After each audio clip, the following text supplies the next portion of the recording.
All right. So let's start with number 3. A person swings a 0.52 kilogram tetherball tied to the 4.5 meter rope in an approximately horizontal circle. So here's our object, and it's going around in this like flat circle. I'm trying to draw like perspective here, and that's not real pretty, but anyway. And there's the string, and there's the center of the circle. Maybe we've got our little a little homie of science. Draw swinging. Of course, it's a person swinging it around and around. Okay, so in this case, the tension force is pointing towards the center. There's the center. There's a rope. Put your pencil on the object, trace the string, and that gives you the direction of the tension. I'm going to ignore the gravitational force in this case because we're assuming that it makes a flat circle, which is not really true. There would be a gravitational force acting on it, but we're just approximating this. So our tension force is centripetal. There is no such thing as a centripetal force. There are forces that are centripetal. So any of the forces that we've studied so far can point towards the center. But there is no centripetal force. There's a tension force that points towards the center. There is a gravitational force that may point towards the center. There's a normal force that may point towards the center. And those forces, our old force friends, can be centripetal. They can be center-seeking. All right, so let's see. The question asks us, what is the maximum angular speed? So we're looking for omega. Well, I don't see an omega yet. So let's do a substitution. What's centripetal acceleration also known as? V squared over r. Well, what's V also known as? R omega.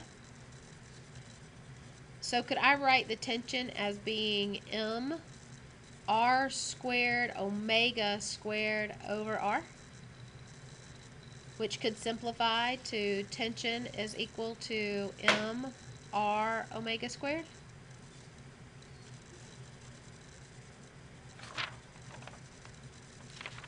And I'm looking for omega. Do we have tension? Do we have mass? Do we have the radius? Yep.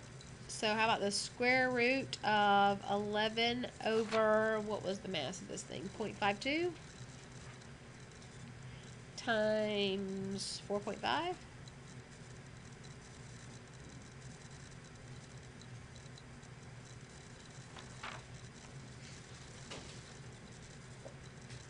I endorse that answer. What's up, Ashley? All right. Now the next question asks, if the rope is shortened, does the maximum angular speed found in part A increase, decrease, or stay the same? What is the relationship between omega and the radius? It is indirectly or inversely related. That's right. So what's going to happen to omega as we reduce? So here's our r.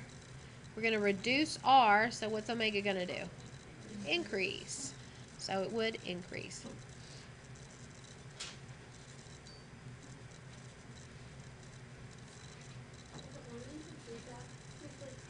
All right, let's look at the next one.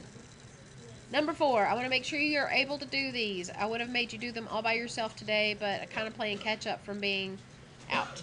All right, as you ride a Ferris wheel, your apparent weight is different at the top than the bottom. Apparent weight is how you feel. And you know what you feel? You feel your normal force. Normal force is apparent weight. And we're going to see that phrase used quite a bit, especially when we get into fluids and buoyancy.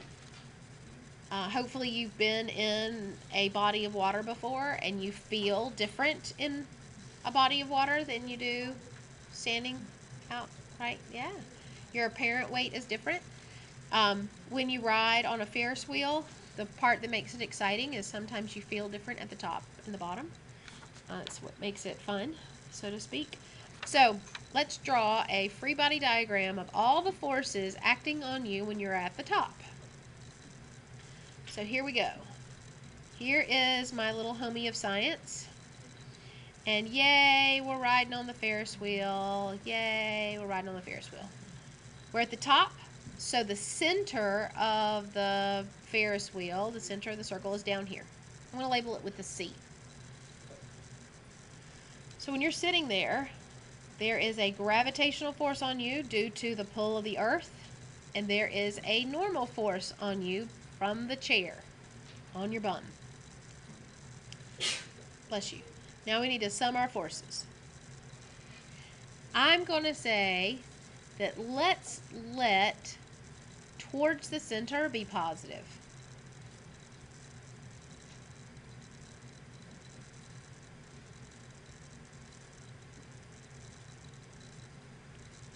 Let that be the positive direction. If that is true, then how would you sum the forces acting on this Ferris wheel rider of science? There you go. Fg would be positive because it's towards the center, minus the gravitation, I wish I could suck that word back in, the normal force. And that, when I sum forces, I set them equal to ma, but in this case, it's not a linear acceleration, but it is a centripetal, a center-seeking acceleration, because those forces are radial. So let's solve for our normal force. Fg minus mac would equal F normal. And we were given the mass of this homie as 55 times 10 would give us the weight minus 55. Now AC is v squared over r, but I don't have velocity. I know that the radius is 7.2 meters and it completes one revolution every 28 seconds. So I know how much time it takes it to go all the way around. Could I find the speed of an object if I know the time it takes it to go all the way around? What would we need to find? Speed is distance over time. And what distance does this Ferris wheel rider of science? It's called the circumference, 2 pi r, sweet, over the time to go around one time is called the period, and because it's a special time, we use a capital T to represent that time for one revolution. This guy right here is not on the AP exam. I mean, like, as in not on the equation sheet that you get for the free response section only. But it is essential to your success. So I'm going to bling it out here, putting some dots around it. It's bedazzled, absolutely. This guy right here comes in handy. And all it is distance over time, where the distance is the circumference and the time is the time it takes to go around one time. Oh my goodness. No, it's tangential. It would be an omega if it was angular. Okay. So, AC would be v squared over r, and my v would be 2 pi r over the period of 28. So that's v squared. Of course, you don't have to do it all at one time. Over r, which would be 7.2. I'm just an overachiever. Yeah, I made a substitution. AC is v squared over r. V is 2 pi r over period. So 2 pi r over period, all squared, divided by r, and that should give us a normal force. 500 what? I got about 530.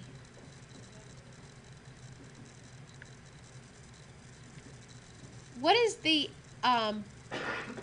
homie's actual weight? 550 newtons. So how do you feel at the top of the Ferris wheel? You feel lighter. you feel like you weigh 530 newtons, but you actually weigh 550. Now let's look at the bottom of the Ferris wheel. So let's look at the bottom. When we're at the bottom, where's the center of our circle?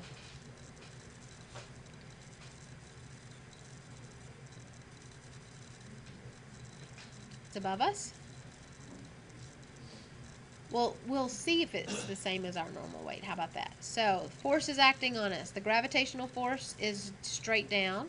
The normal force is straight up. If we're going to let towards the center be positive, when I sum my forces, I'll have a normal force up, a weight force away.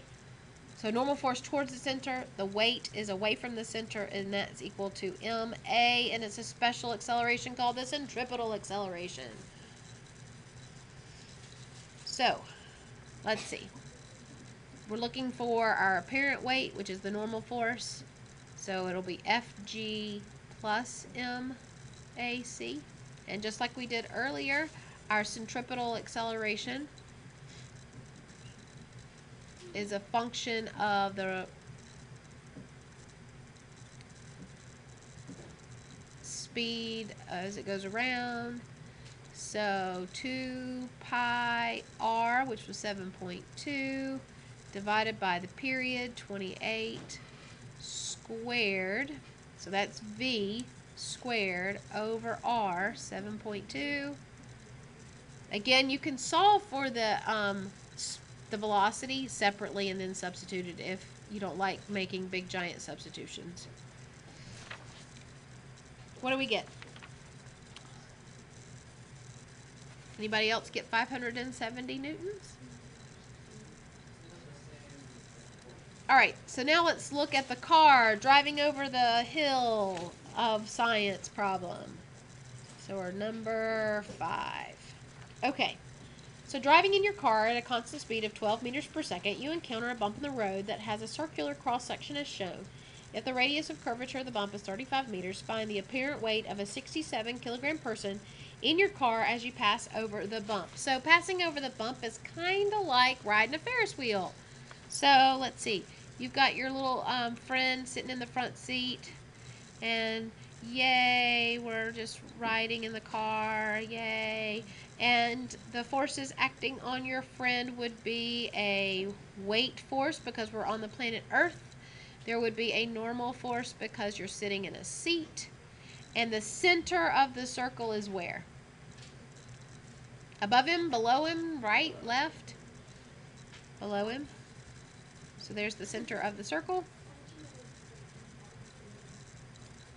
Alright, so now let's sum the forces where towards the center is positive.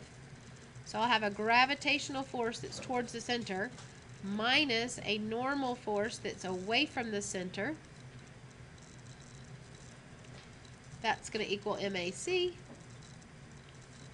So let's find, let's see, our gravitational force minus MAC will equal our normal force. So this person has a mass of 67 kilograms times 10 minus 67. Now, how do we find this centripetal acceleration? It's v squared over r. Do we have the speed in this case? Yeah. Over r, do we have the radius? We do. So what is the normal force acting on our